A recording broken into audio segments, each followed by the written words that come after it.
Welcome, ladies and gentlemen, to another edition of the DFO DFS report. It is Wednesday, March the 23rd. I hope everyone's having a fine Wednesday. It's been a while since I've done a show. It feels all a little bit foreign to me. I'm like, I don't know, 15 minutes late because I went to go live and none of my stuff was working. Computer wasn't hooked up. It was just a nightmare. So all feels a little bit foreign. Hopefully we can, pick up right where we left off. Who knows when it was, a week ago, 2 weeks ago. It's been a while, but here we are. We got a 4-game slate. Unfortunately, we're returning in what looks like one of the chalkiest slates of all time. As I was doing the charts today, I'm like, really, like this is how I'm going to come back. But anyways, we've got a 4-gamer. I hope you guys had some success while I was away. I know I haven't, so maybe it was a good time for me to take time off. You guys probably would have lost money right alongside me, and then we would have been upset. So at least now, maybe we'll all be able to get back into the win column together. So we've got, like I said, 4-game slate tonight. I tweeted out earlier that in terms of season-long fantasy, there's only one goalie on this entire slate that's over 70% owned that's even getting the start tonight. So a lot of questionable goaltenders, a lot of really good clubs playing. Should be a pretty interesting slate. And speaking of questionable goaltending, we'll start with the Toronto Maple Leafs with going with Peter Mrazek, who was waived, no less than a week ago. He'll get the start for the Toronto Maple Leafs, most likely going to be against John Gillies for the New Jersey Devils. Nico Dawes started yesterday. I will say that the Devils have shown a willingness to go to Dawes in back-to-back games. So potentially he does go again tonight. He's very young. I think they think that he can probably handle that. To be honest with you, I just got back from the grocery store, so I'm not even sure if Casey DeSmith has been confirmed. I'm assuming that he may have been. They normally get to the rink around this time. Let me just quickly check to make sure I'm not completely missing that. It looks like he has not been confirmed yet, so we're all right.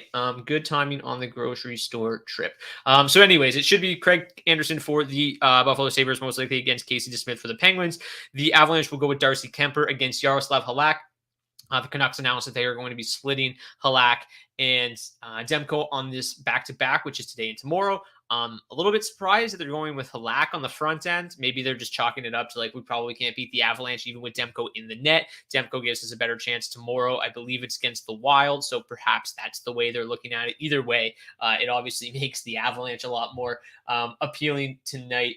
And the final game of the night, we've got John Gibson going for the Ducks against the Chicago Blackhawks, who obviously traded Marc-Andre Fleury at the trade deadline, and Kevin Lankinen is their new number 1 netminder. So if you play season long, in addition to DFS, we are, again, I do have a podcast, me and a couple of my buddies, Dylan and Beebs, we do a podcast every single week. If you do play season long, we have a entire trade deadline recap episode being recorded tonight, will be available tomorrow. So make sure you check that out as well if you're interested to know what I have to say about the trade deadline. If you don't, fine. I'm glad that you're tuning into the DFO DFS report. Please smash that like button. Okay, implied totals tonight. The Toronto Maple Leafs at the top of the board, 4.4, quite high.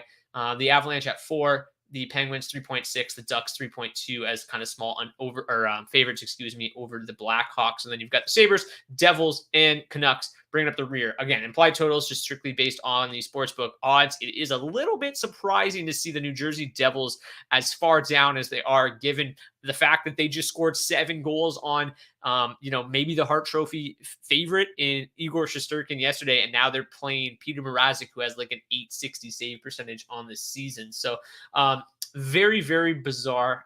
Obviously, the sports books really, really like the Maple Leafs tonight, but I would not be surprised if that turns into a pretty high-scoring affair.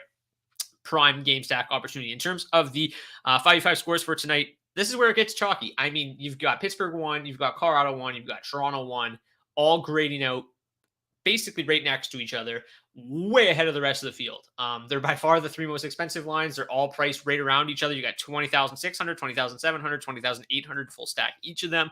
So they're all the same. You can't play them together. Like you can play bits of them together, but you can't full stack them together, obviously. So we're going to have to find ways to get different, because obviously there's a lot to like about all 3 of these lines on this slate. They all 3 have very good matchups. So we'll have to find ways to get a little bit different. Graham says second period ridiculous for the Devils yesterday. Yeah, I bet on the Rangers, and I'm like, oh, this is great. Like they literally didn't have a shot in like the first 8 minutes of the second period. The Rangers were up 2-0, and then all of a sudden they scored like 5 goals in 4 minutes. I'm like, oh, this is bullshit, but it happens sometimes. I really thought like 2-0 lead with Igor Shesterkin in net, we were safe, but apparently not. Okay. Matchups. Let's start up top here. You got the Toronto Maple Leafs and the New Jersey Devils. It looks like it's the second highest pace game of the slate. I am working on fixing the pace a little bit. I want to find what average is, an average pace, and determine how much above league average pace wise each game is. That'll give us a little bit better idea than what I'm doing right now. This still helps. I easily identifies what the higher event games are on this slate, but I think that it'll really help when you know like just how high event is it in compared to league average versus just this slate. So something I'm working on, should be ready soon. But for now, looks like the two highest event games tonight are the Maple Leafs and Devils, and then you got the Avs and the Canucks. The other two games look actually very low event in comparison. So Toronto won, going up primarily against the Jack Hughes line. A little bit of the third line for the Devils tonight. Best matchup for the Maple Leafs. Obviously, it's their best line as well.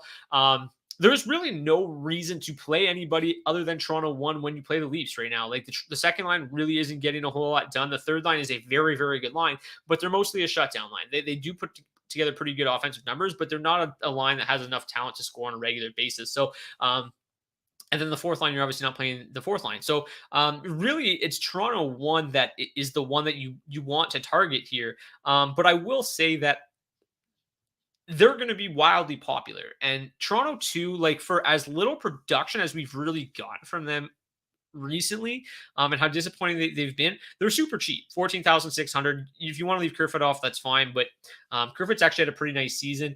Then you got Tavares and you got Willie Nylander. They're both under 6K, so they are pretty affordable. And like I said, they're going to come at maybe a third, half of the ownership of Toronto 1. So they're a nice pivot option because at the end of the day, Willie Nylander, John Tavares are very, very talented, and at any single night they can go off. They just haven't been very good. And the top line's just been so good that it makes Toronto 2 look even worse. So speaking of Toronto 1, I mean, their offensive numbers are just off the charts impressive. 39.9 scoring chances, 4/60, almost 16 high danger chances. Defensively, they've been outstanding. They've got a 61.9 Corsi for, a 66% expected goals for share. So they've been dominant.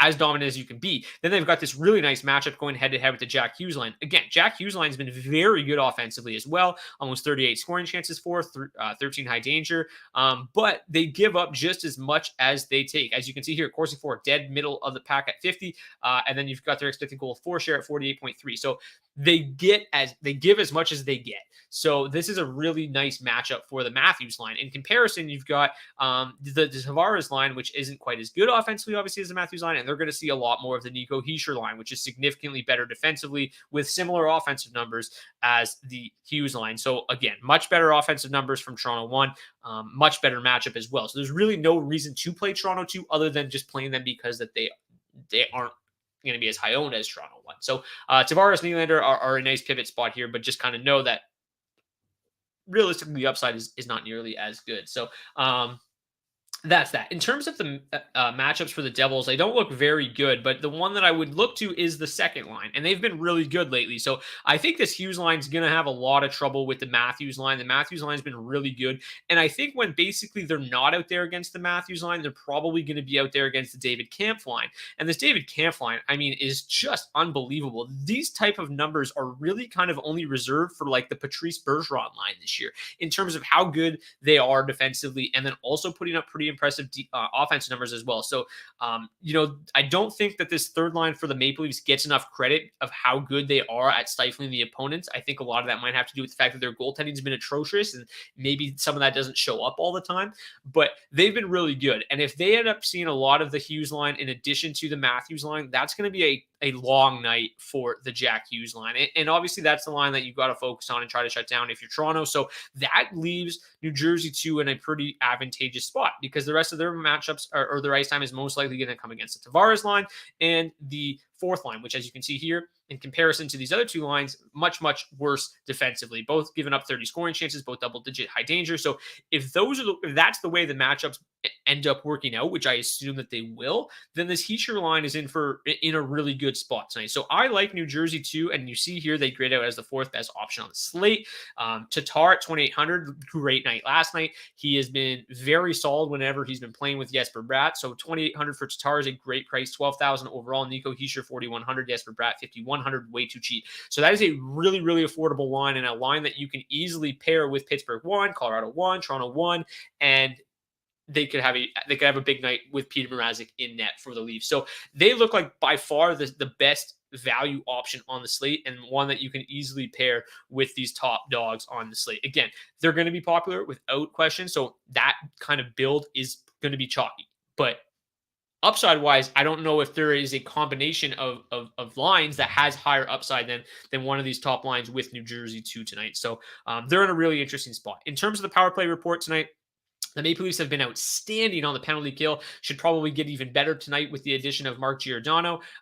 Just let me mute that. And then you've got this Devils power play that's really been struggling. The one thing that is pretty interesting about the Devils power play, at least last night, is they decided to finally move Dougie Hamilton back up to the top power play unit, but also with Damon Severson. So you've got Heischer and you've got Bratt. If you decide to play New Jersey 2, you got Heischer and Bratt on that top unit with either Hamilton or Severson. So before you'd kind of just play Severson because he was on the top power play unit. Now you've got the option to play one or the other. So I think trying to get Dougie Hamilton in there is interesting tonight. He's obviously got a little bit better of a floor. Ceiling now is basically the same. So I like Heischer and Bratt together with either one of those defensemen tonight, if that's the route that you can go. Again, if you can't fit them, then you'll have to find kind of different routes. But again, overall, the power play for them, regardless, is pretty ugly tonight. Their power play is the second worst overall on the slate, going up against the best penalty kill on the slate. So not a great matchup there, regardless. The Maple Leafs have the third best power play advantage. Their power play has been pretty solid overall. It's the second best power play on the slate, going up against the Devils penalty kill, which is right around league average right now. So not a whole lot of advantage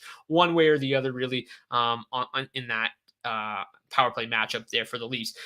Sabres and Penguins. So the Penguins looked really, really good in the second and third period last night. We'll see if that carries over tonight. Nice matchup against the Sabres. Again, across the board here, not really very good matchups for the Sabres. It looks like it's going to be a lot of top six against top six, bottom six against bottom six. The way things work out for the Penguins looks like a nice matchup for Pittsburgh. The Crosby line, which has been scorching hot, looks like not a very good matchup for the Malkin line, and a much better matchup and best matchup overall in this game goes to the Jeff Carter line. So the Carter line to me is interesting because, again, you're going to have to try to find ways to get off of these chalkier spots and differentiate a little bit. And I think Pittsburgh 3 is an interesting way to do that because you still got Rickard Rakell there now. Where are they at here? You got Rickard Rakell at 3,400, so he's not minimum price like he was yesterday. Jeff Carter just 4,500. Kapanen, who was actually buzzing yesterday.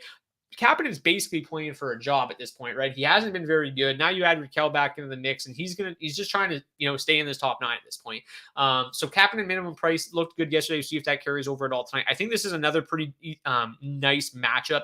Another line that can have a little bit of success tonight, not see too much ownership, a decent value option. You got Rakell, you got Carter, and you got Kapanen. I think matchup wise, they're in a pretty good spot. The matchup for them is mostly going to be Buffalo 3. If we take a look here, Buffalo 3, not very good defensively. They have a 39.2 expected goals for share, giving up 31 scoring chances for, 13 high danger. So while the offensive numbers aren't particularly pretty for the Penguins' third line, we really don't know how good that line can be with Rickard Rakell, right? It's been one game. We'll see how things go as they continue to play together. Obviously, the chemistry will continue to build.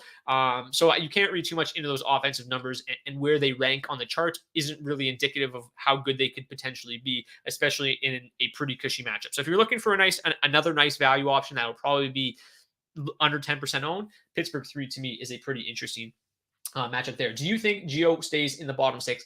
I don't. I think that obviously eventually we're going to see Giordano and Brody together. I think once Jake Muzzin gets back, he'll probably move back with Brody. And then Muzzin will probably play on the third pair. And it'll, they'll go from there. Like with Muzzin and Sandin, I think that they're still just trying to make 3 pretty balanced pairs.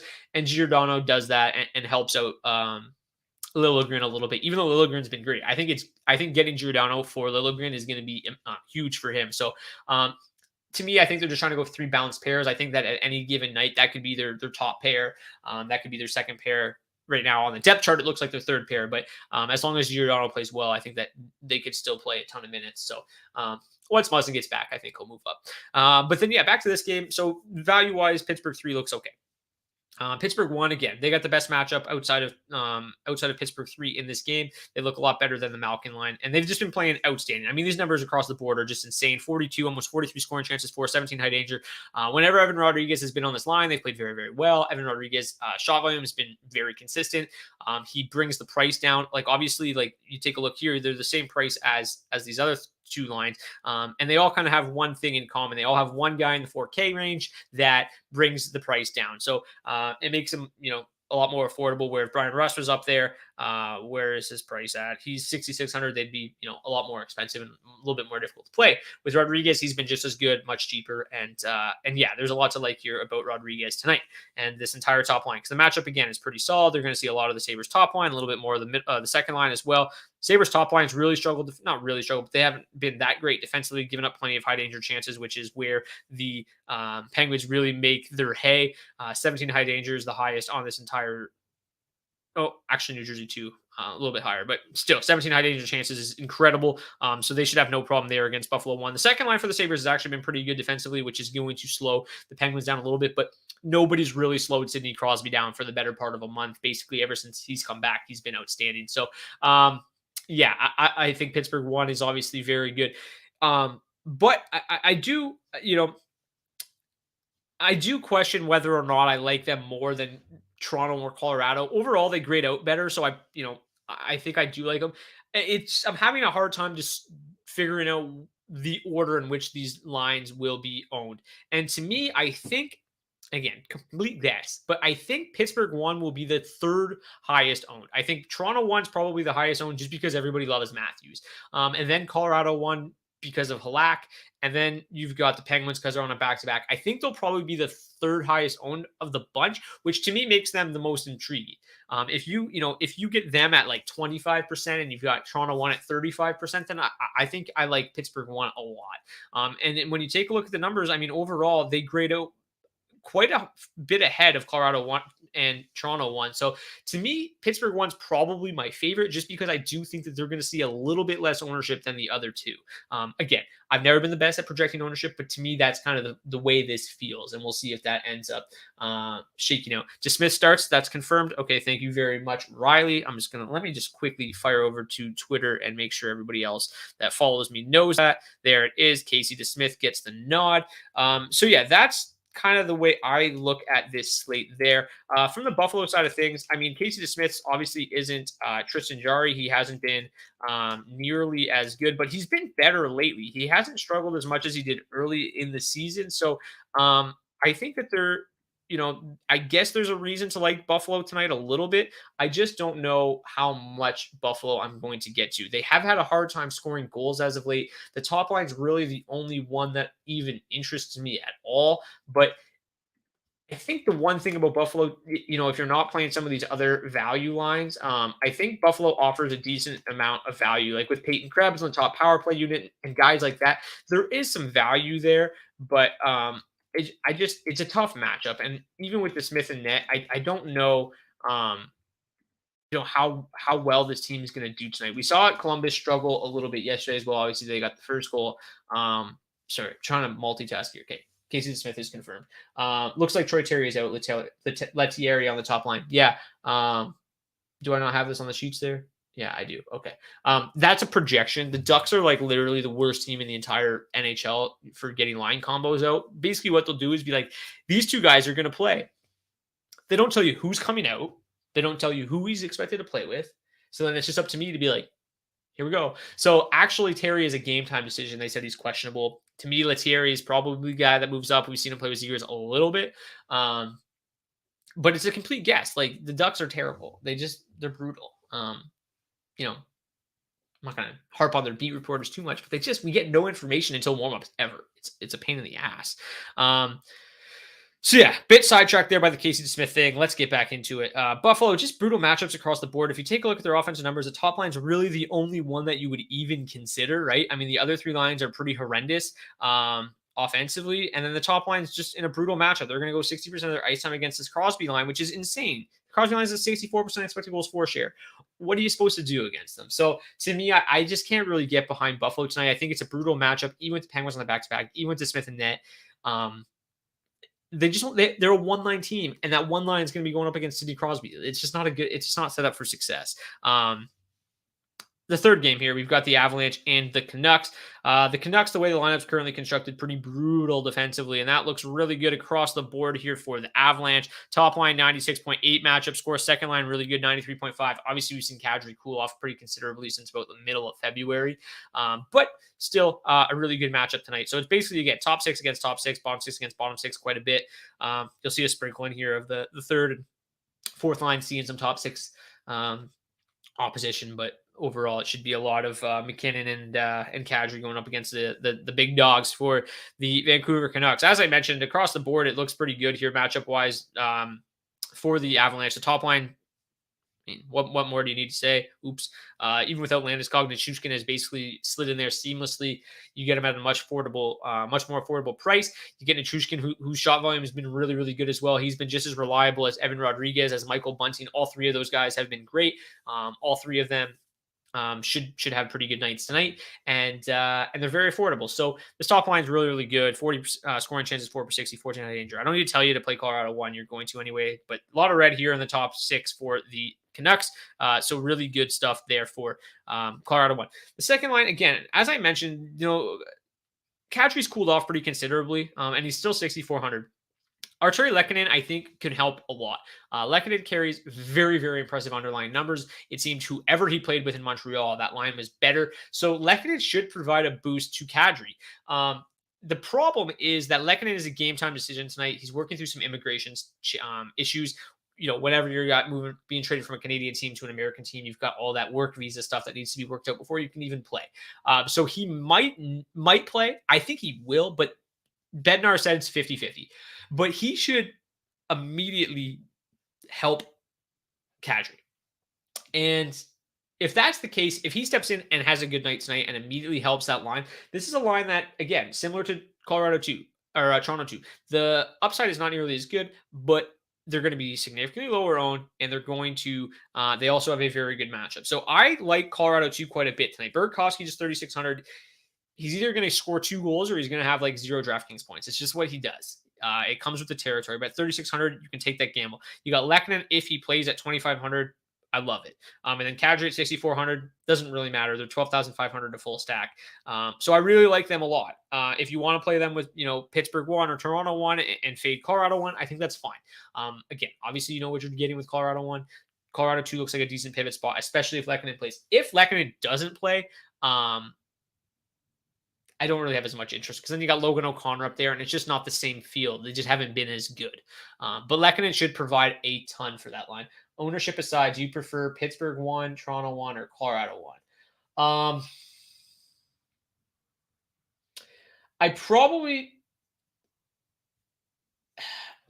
Pittsburgh 1 would be the third on my list, just because they played last night and they're on the road. The other two, like, it's splitting hairs. But if I had to rank them, I would put them behind the other two. So, yeah, that's just the ownership aside.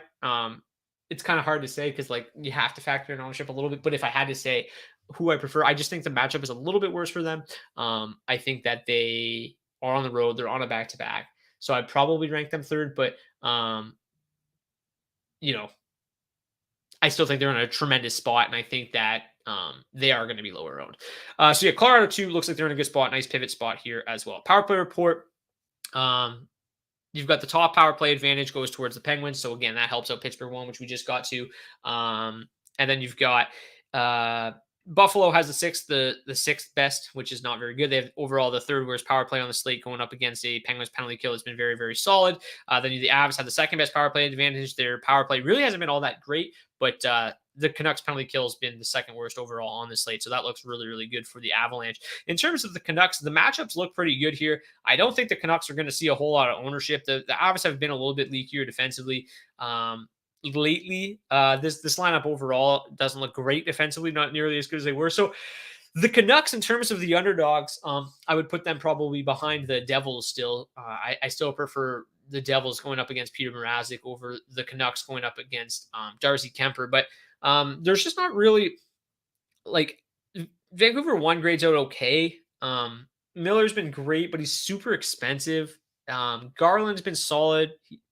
4,500 is fine. Pearson just doesn't do a whole lot for me. His shot volume is good, but he doesn't score ever. So I don't know. I have a hard time playing this team. They just never really seem to do anything when I play them. So maybe I won't play them tonight and they'll go off. That's a hint to you guys. The second line is kind of interesting as well. 4,600 for Pettersson, 5,200 for Horvat, and 5,200 for Brock Besser. They're very affordable. They would probably be the line that I play. Their matchup's a little bit better. They're going to see a little bit more of the Kadri line and a little bit less of the third line for the Avalanche. And the third line's the best defensive line that they have, where the Kadri line's the worst. So if you are going to play Vancouver, I think Vancouver 2 is the route to go. Like I said, they're pretty affordable. The matchup's pretty solid, but overall, I'm not over the moon about playing the Canucks on the road in Colorado. So not a whole lot of interest there. The fourth game, final game, looks like a pretty low event, boring game. I don't love it. The other issue here is if Terry plays, it changes everything.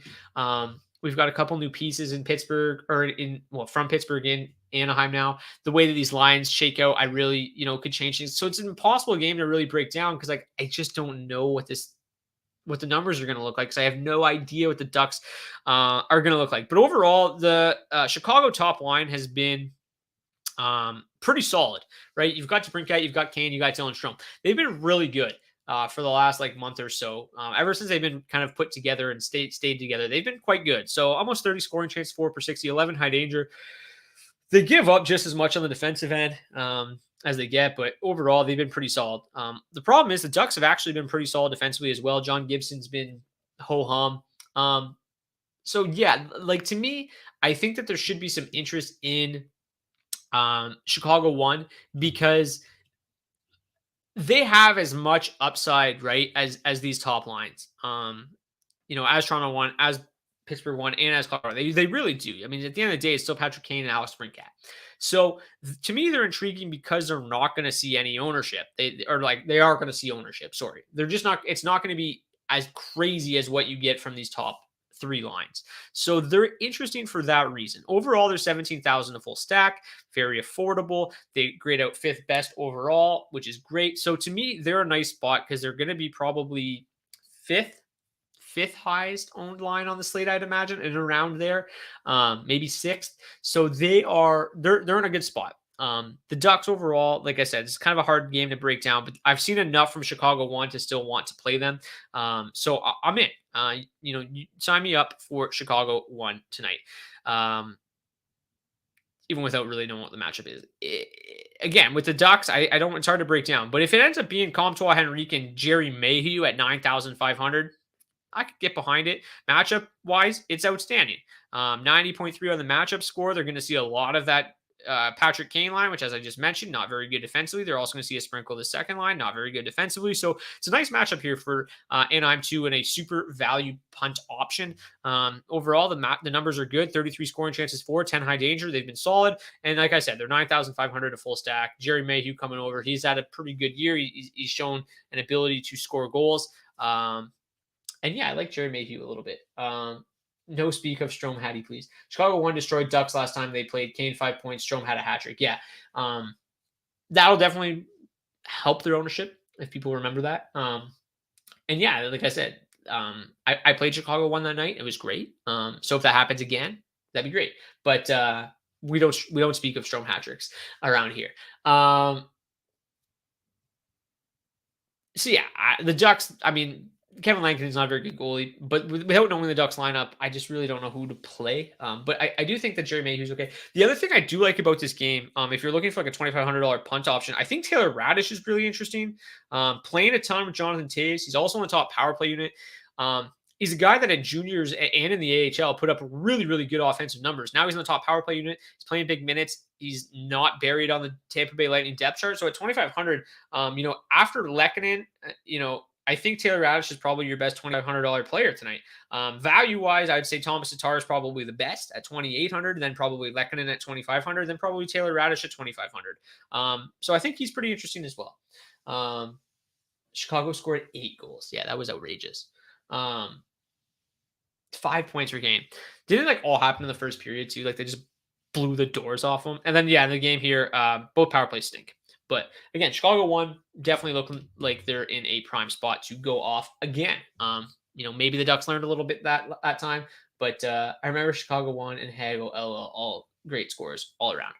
They were really good that night. They went just absolutely bananas in the first period, I think. Defense, you got Cale Makar, no surprise, but Devon Taves, very underpriced here, 4,800, excuse me, mispriced there. Lots to like about him at that spot. If you're playing Colorado 1 or Colorado 2, getting Devon Taves at that price is great. Cam Fowler's been playing an absolute shitload lately. 3,500, he's a great value option. You've got my boy Calvin DeHaan says, sorry, he's still in Chicago, but I love it because plays a ton of ice time there, blocks a shitload of shots, gets a fair amount of shots on that as well. Still like Calvin DeHaan at 3,500. Severson's way too cheap at 4,300. So that power play unit. Dougie under 6K is always good. I don't like Quinn Hughes, not in that matchup, not at that price. Morgan Riley's way too cheap at 5K. So there's a lot of really cheap defensemen tonight. You shouldn't have any issues getting them in there. Liljegren 2,600 is probably your best like minimum price guy. Giordano, where's he at? He is going to be on power play 2. Not that it matters a ton, but he 3,800 power play 2. He didn't see like any power play usage really in Seattle. He did, but like it didn't really matter because they sucked. But favorite $2,500 player, I think I just said that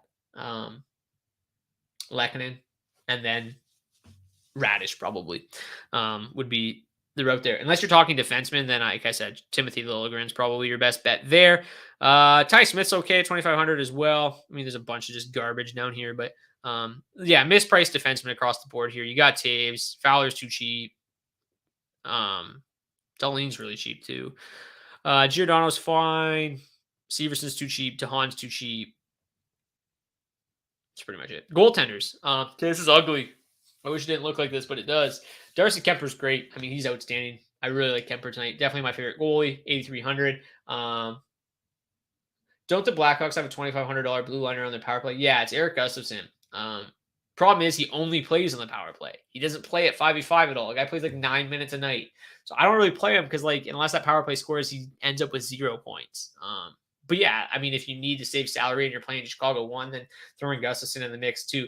The problem is he gets scratched all the time too. It looks like he's going to play tonight, but if anybody's going to get scratched on that blue line for anybody else, it's going to be him. And he just doesn't play at 5v5. I swear to God, he sees like 5 minutes a night, and then he plays like 4 minutes on the power play, and that's the only ice time he sees. And sometimes they just dress like 7 defensemen. He plays only on the power play. He never plays.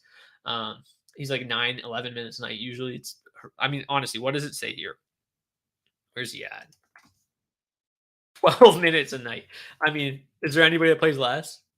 Oh, okay. Curtis McDermott, but he just doesn't play. So goalies. Yeah. So Kemper's my favorite. The same price, Peter Mrazek. That's horrifying. As I mentioned, I don't know what the sports books got going on here. 2.5 implied goals for the Devils. I don't see it. Does Mrazek have a great game because he was waived and everyone's writing him off? Maybe. He's just too expensive to take that gamble, in my opinion. But he's going to be 5% owned because of that. So if you want to take a chance on him in big field tournaments, maybe he gets fired back up because he was a good goalie at one point. Now he's just dog shit. So at 8,300, I don't think I can do it there. DeSmith, $100 cheaper than Kemper, I don't know is enough for me. Kemper's going to be super high owned, but because of this pricing, but I just don't know if I can do DeSmith at that price. Peter B says Lankinen all the way. And I wouldn't say all the way. At the end of the day, it's still Kevin Lankinen. The Blackhawks aren't very good, but yeah, he looks okay at 7,800. Outside of playing Craig Anderson against the Penguins is horrifying. Halak against the Avalanche is horrifying. John Gillies against Leafs is horrifying. So yeah, 7,600 Lankinen is okay. To me, I think John Gibson's relatively interesting as well. He hasn't had a very good year. He hasn't had a very good 2 years. But the Blackhawks offense I guess could either explode or just shit the bed entirely. So Gibson's kind of interesting to me, but at the end of the day, every single time I look at this chart, it's like it's Darcy Kemper, and like everybody else just sucks. As I mentioned, there's one goalie over 70% owned in season-long leagues that's going to start tonight. That's Kemper. There's a reason none of these guys are high owned. They're backups or they're shit, or playing shit. So it's really difficult to like anybody. It looks like a high scoring night as well. So goaltending just by default on a high scoring night looks trash. So yeah, Lankin is okay at 7,600. Like he's as low as I would go. But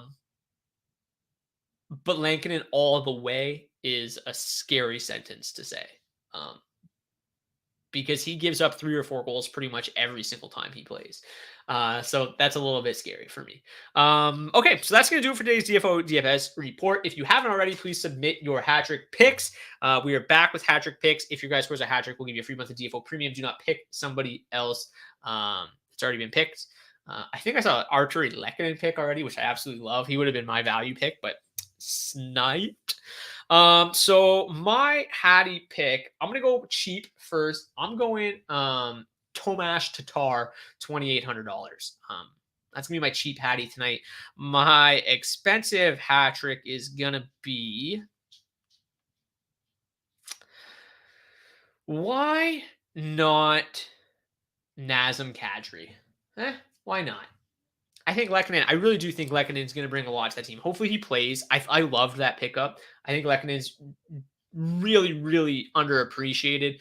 And as somebody who stares at these numbers and sees every single like what Lehkonen does to every single line he plays with, I think he's going to bring a lot to that team. And I think he'll bring a lot to Kadri as well. So that's going to do it for today's DFO DFS report. I will say up front, let me actually just look see if I can find it before I go here. If there's too many games tomorrow, I probably won't come live again. I know that sucks that I can't do it sometimes, but it's just so many games. Okay, there's 10 games tomorrow. 10 is like right on the edge of doable. 11, 12 is just a shit show, but bought premium last night. Thanks for the last month. Came in clutch. Thanks, bro. Welcome aboard. Billion McThrill. Love the name. Jesper Boquist Hattie. Jesus. That's outrageous. I did see something else in here, but I can't remember what it is. But yeah, I'll try to do one tomorrow if I can. If not, we shall see. Anyways, thank you guys so much for tuning in. We'll see you guys back here potentially tomorrow, definitely on Friday.